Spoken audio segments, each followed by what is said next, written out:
पूरे देश का भ्रमण किया है। क्या सारे देश में गोरे लोग हमारे लोगों को इसी तरह मार रहे हैं? मार रहे हैं। तो हमें भी उन्हें मार देना चाहिए ना? नरसिम्हा, होश। तो मुझे आशीर्वाद दीजिए बेटा। मैं मारूंगा उनको। तुम अकेले कितने अंग्रेजों को मारोगे? 10 को तो खत्म कर ही सकता हूँ। हजारों की सेना है उनकी, वो मार देंगे तुम्हें।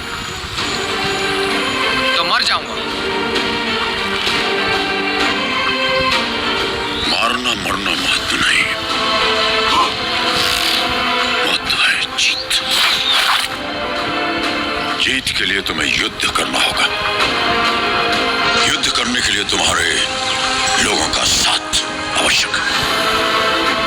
उनका साथ तभी मिलेगा जब तुम वही अग्नि उनके अंदर जला पाओगे जो तुम्हारे हृदय के अंदर है। स्वयं युद्ध बनना होगा।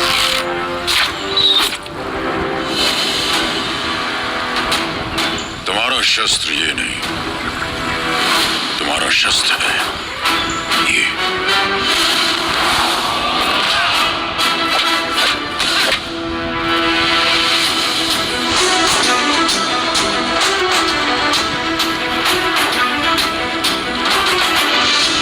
तुम्हें पहले स्वयं पर विजय प्राप्त करनी होगी।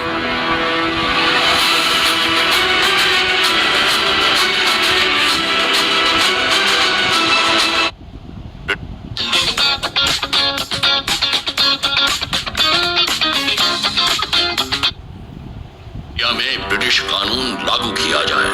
छोटे इलाकों से शुरू करके धीरे धीरे समय के साथ पूरे इंडिया में इसे फैला दिया जाए। मौजूदा टैक्स 300% बढ़ा दिया जाए। और इस तरह ब्रिटिश साम्राज्य ने भारत पर कब्जा कर लिया। वो बड़े अफसर जिनका अकेला मकसद भारत को लूटना था, उन्हें ऊंची कुर्सियों पर बिठाकर हमारे देश भेज दिया गया।